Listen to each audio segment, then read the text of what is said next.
दोस्तों नमस्कार। श्रुति कोश में एक बार फिर आपका स्वागत है। और हम बात कर रहे थे मध्यकालीन राजस्थान में जो हमारे सिलसिले हैं, जो हमारे सूफ़ी संप्रदाय हैं, उनकी हम चर्चा कर रहे थे। और इसमें हमने चिश्ती संप्रदाय को शुरू किया था और 3-4 वीडियो चिश्ती संप्रदाय के हम कर चुके हैं। हमने भारत के अंदर जो चिश्ती संप्रदाय को फैलाने वाले लोग थे, जो संत थे, उनके बारे में हमने चर्चा की। अब एक बार हम राजस्थान के भी देख लेते हैं, क्योंकि आपका जो कॉलेज लेक्चरर का पेपर है, असिस्टेंट प्रोफेसर का है, उसमें राजस्थान जो है शब्द वो दिया हुआ है कि राजस्थान के अंदर आपका जो सिलसिले हैं उनके कौन कौन से संत हुए हैं। तो भारत के परिप्रेक्ष्य में भी पूछे जा सकते हैं, क्योंकि जुड़े हुए तो उन्हीं से हैं, और राजस्थान के परिप्रेक्ष्य में भी पूछे जा सकते हैं। तो एक बार हम राजस्थान को भी देख लेते हैं कि राजस्थान में कौन कौन से महत्वपूर्ण सूफी संत हुए हैं। तो सबसे पहले चिश्ती के बारे में ही बात करते हैं। चिश्ती सिलसिला हमारा चल रहा है, तो हम बात कर रहे थे चिश्ती संप्रदाय की। और चिश्ती संप्रदाय में हम बात करने वाले हैं आज राजस्थान के महत्वपूर्ण चिश्ती संत। तो वीडियो शुरू करें उससे पहले एक बार, अगर आपने अब तक श्रुतिकोश चैनल को सब्सक्राइब नहीं किया है तो आप कर लें, जिससे कि आपको लेटेस्ट वीडियो प्राप्त होते रहें। तो दोस्तों सबसे पहले हम ये देख लेते हैं कि आखिर राजस्थान के प्रमुख चिश्ती संत कौन कौन से हुए हैं।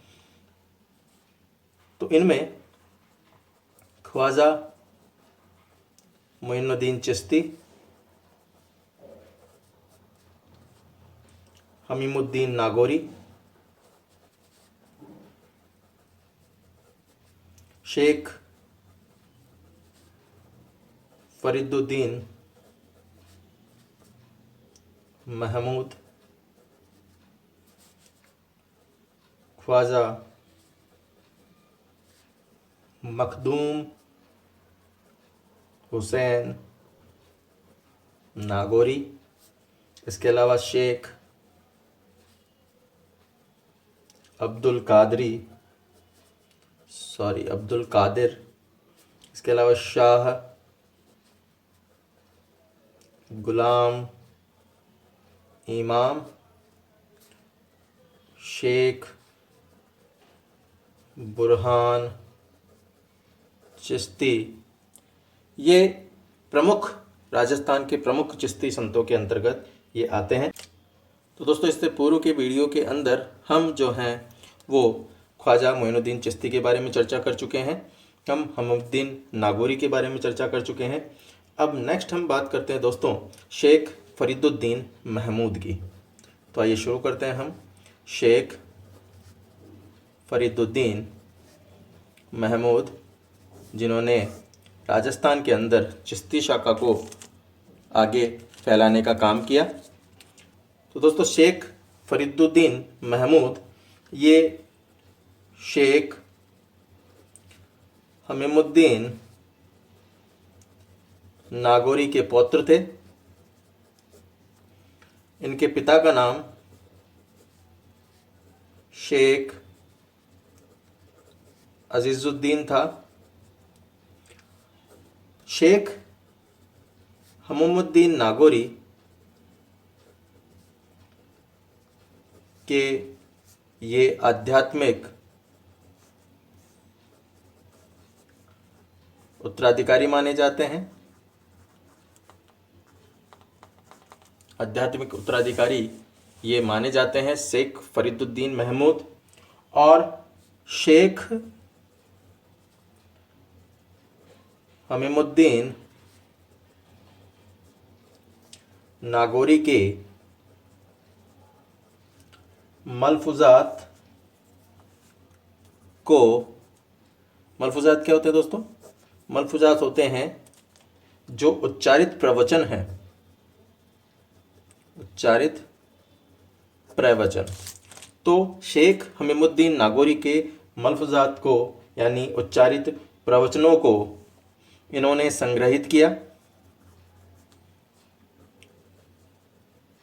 जो सकर उस सुदूर में संकलित हैं, इसके नाम से ये जानी जाती है। तो शेख फरीदुद्दीन महमूद ये शेख हमउद्दीन नागौरी के पौत्र थे।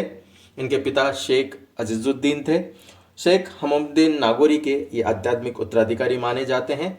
और शेख हमउद्दीन नागौरी के जो मल्फुजात थे, यानी उनके जो उच्चारित प्रवचन थे, उन उच्चारित प्रवचनों को संग्रहित करने का काम शेख फरीदुद्दीन महमूद ने किया, जो कि सकर उस सुदूर के अंदर उन्होंने संग्रहित किए। नेक्स्ट हम बात करते हैं दोस्तों ख्वाजा मखदूम हुसैन नागौरी की। ख्वाजा मखदूम हुसैन नागौरी ये वो चिश्ती संप्रदाय के संत हैं जो नागौर के अंदर इन्होंने अपने जो प्रवचन थे, चिश्ती संप्रदाय को आगे फैलाने के जो कार्य थे, इस्लाम को आगे फैलाने के जो कार्य थे, वो इन्होंने यहाँ पर किए। तो ख्वाजा मखदूम हुसैन नागौरी ये चिश्ती संप्रदाय के संत हैं। सुल्तान सिकंदर लोदी के ये समकालीन थे।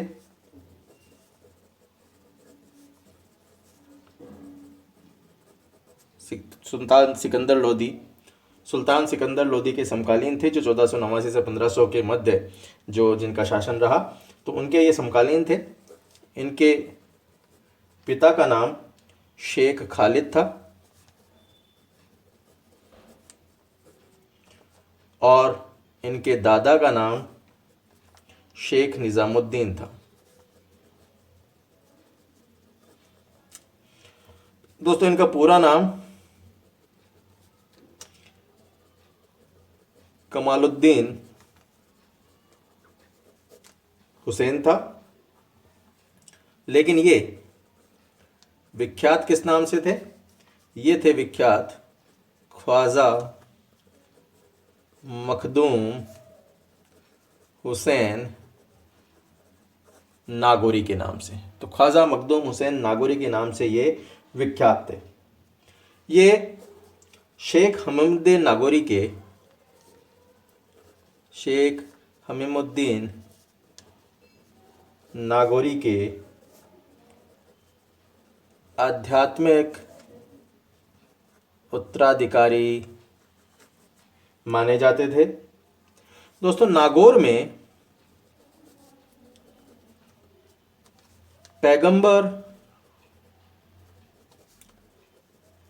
मोहम्मद साहब के नाम पर इन्होंने क्या किया? कुरान के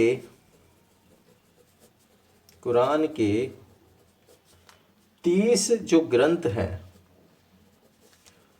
वो इन्होंने तैयार किए और उनका नाम रखा इन्होंने नूरुन नबी। तो नूरुन नबी इसका नाम रखा। और ये क्या थे? ये मोहम्मद पैगंबर साहब के नाम पर कुरान के 30 ग्रंथ थे, जिनका नाम क्या रखा इन्होंने? नूरुन नबी इनका नाम रखा। दोस्तों इन्होंने कुछ निर्माण कार्य भी करवाए।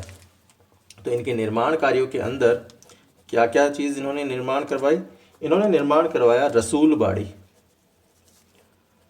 बाड़ी का इन्होंने निर्माण करवाया, जो कि उद्यान है। इसके अलावा इन्होंने मुस्तफ़ा सागर का निर्माण करवाया।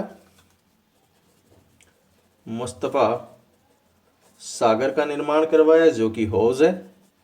और ये दोनों निर्माण कार्य जो है इन्होंने करवाए नागौर में ये दोनों निर्माण कार्य इनके द्वारा करवाए गए। इनके जो गुरु थे, इनके गुरु का नाम शेख कबीरुद्दीन के ये शिष्य थे और इनके द्वारा इस्लाम को प्रचारित करने का जो कार्य है वो नागौर के अंदर किया गया। इनके बारे में कहा जाता है कि ख्वाजा हुसैन नागौरी ने मांडू में सुल्तान गियासुद्दीन खिलजी जो हैं उनके मध्य ये भेंट हुई, जिसमें भेंट स्वरूप जो धन था वो पहले तो इन्होंने लेने से मना कर दिया, लेकिन बाद में इनको जब ये कहा गया कि आप इसे स्वीकार कर सकते हैं और कुछ निर्माण कार्य करवा सकते हैं, तो ऐसे कंडीशन में क्या किया इन्होंने उस धन को स्वीकार कर लिया। और बाद में चिश्ती की समाधि पर और हमीमुद्दीन की समाधि पर इन्होंने कई निर्माण कार्य जो है वो कराए, उसके 4 दीवारी का निर्माण कार्य इन्होंने करवाया। तो हम यहाँ लिख सकते हैं, वाक़ियात ए मुश्ताकी के अनुसार ख्वाजा मखदूम हुसैन नागौरी ने मांडू के अंदर सुल्तान गयासुद्दीन खिलजी से भेंट की, जिसमें भेंट स्वरूप धन मिला, वो धन इसलिए स्वीकार किया कि शेख चिश्ती व हमीमुद्दीन नागौरी की समाधियों पर निर्माण करवाया जा सके। तो इसलिए इन्होंने ये धन जो है वो स्वीकार किया। तो इसके बाद मखदूम हुसैन ने अजमेर में चिश्ती की समाधि पर तथा नागौर में हमीमुद्दीन नागौरी की समाधि पर 4 दीवारी का निर्माण करवाया। तो ये निर्माण जो है ये करवाया गया मखदूम हुसैन नागौरी के द्वारा। नेक्स्ट हम बात करते हैं शेख अब्दुल कादिर की। शेख अब्दुल कादिर शेख अब्दुल कादिर जो थे वो मुगल सम्राट अकबर के समकालीन थे। मुगल सम्राट अकबर के ये समकालीन थे। इसके अलावा सम्राट अकबर जो थे, सम्राट अकबर का इनके प्रति भक्ति भाव था। सम्राट अकबर का उनके प्रति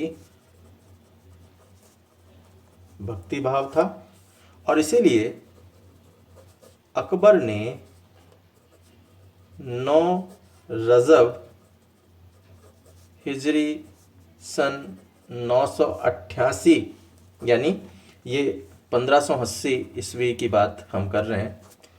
तो 1580 ईस्वी में फरमान के द्वारा राजस्थान में झुंझुनू के दक्षिण में 3 कोस पर स्थित मौजा का बाकरा प्रदान किया। तो इनकी भक्तिभाव के कारण, अकबर के भक्तिभाव के कारण इनको क्या मिला? इनको मिला मौजा का बाकरा। और ये कहाँ मिला? ये मिला झुंझुनू के अंदर, राजस्थान के झुंझुनू के अंदर इनको ये दिया गया सम्राट अकबर के द्वारा। इनके जो पुत्र थे,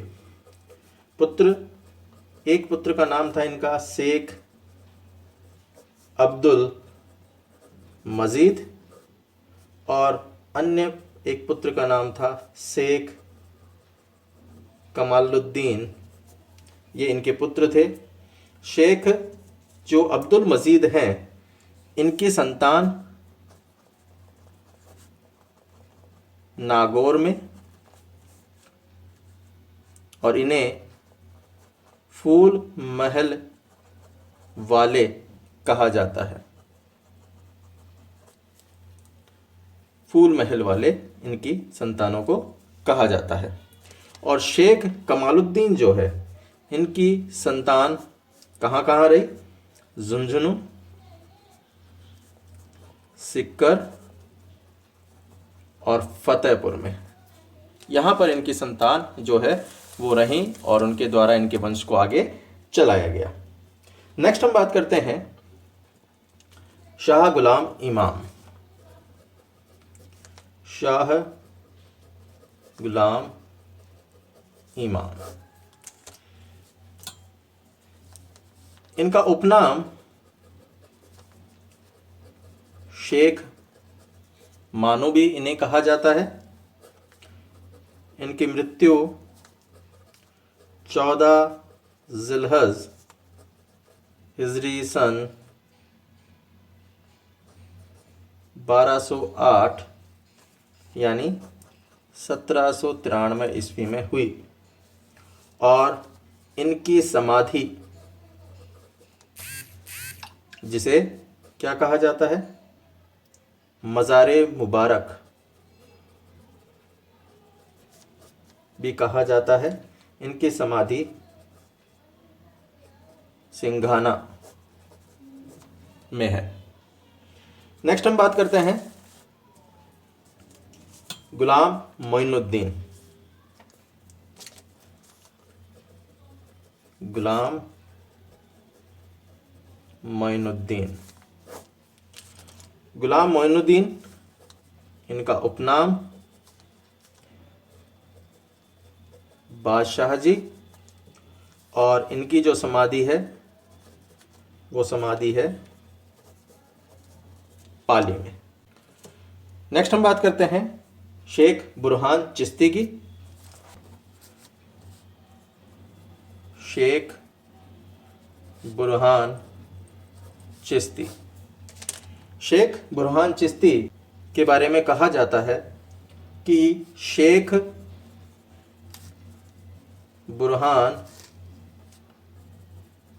लंबे समय तक नाण के अडर की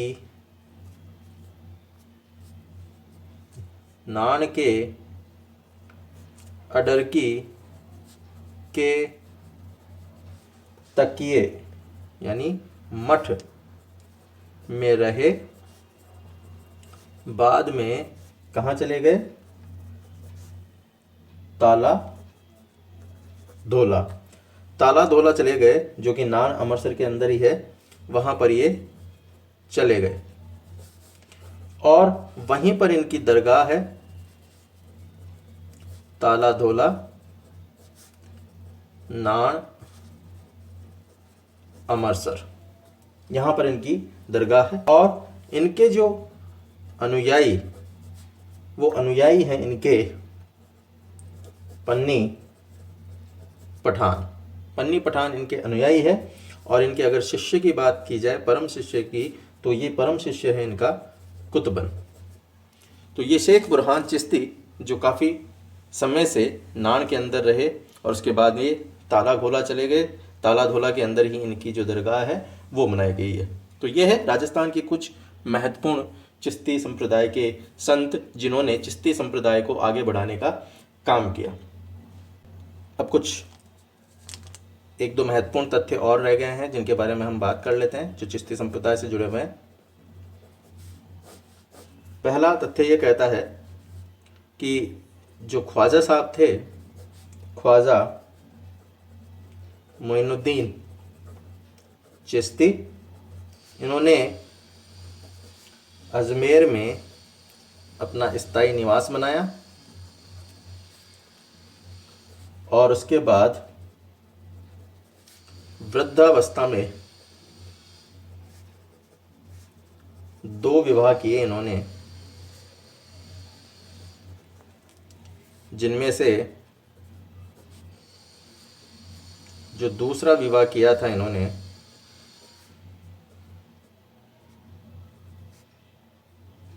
इन्होंने 90 वर्ष की आयु में किया, यानी अपनी मृत्यु से 7 वर्ष पूर्व किया था। ये विवाह इन्होंने किया था। एक और अगर तथ्य की हम बात करें तो इनके जो वंशज थे, चिश्ती साहब के वंशजों में शेख फकरुद्दीन सरवाड़ में है और शेख निजामुद्दीन सोख्ता भी चिश्ती साहब के ही वंशज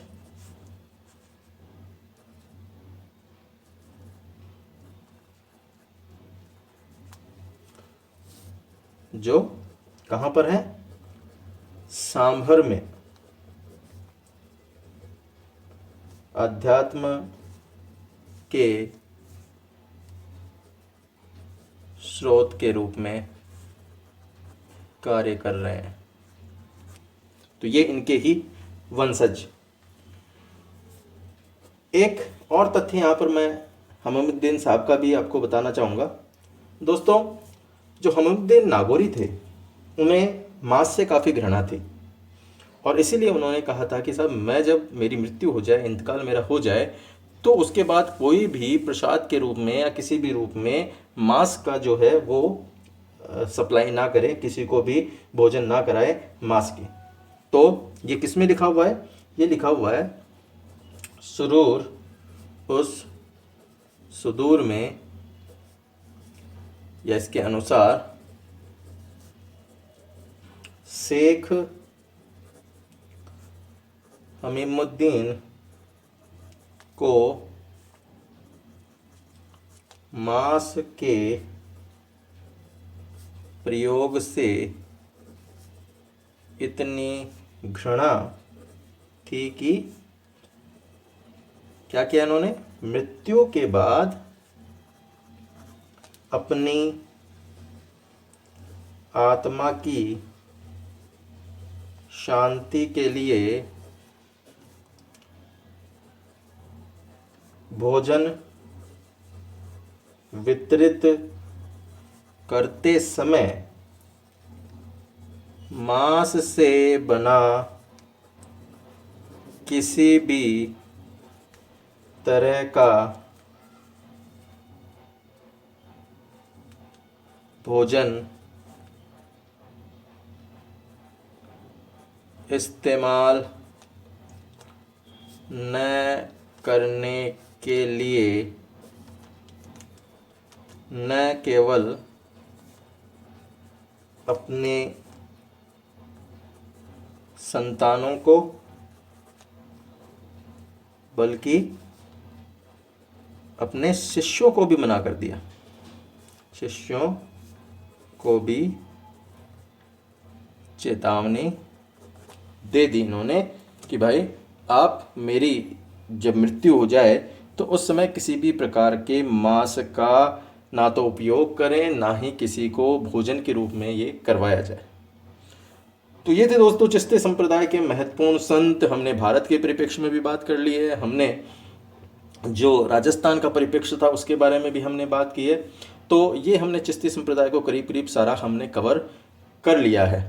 आपके सभी प्रकार के एग्ज़ाम, चाहे वह रीट के हो, चाहे वह फर्स्ट ग्रेड हो, सेकंड ग्रेड हो, या फिर कॉलेज लेक्चरर हो, असिस्टेंट प्रोफेसर हो, किसी भी प्रकार के एग्ज़ाम के अंदर चिश्ती संप्रदाय के जो प्रश्न है वो इनसे बाहर कहीं नहीं जाएंगे, ये मैं आपको विश्वास दिलाता हूँ। तो इस वीडियो में इतना ही दोस्तों। अगले वीडियो में हम बात करेंगे सुहारवर्दी सिलसिले की। तब तक के लिए धन्यवाद। आपका दिन शुभ हो।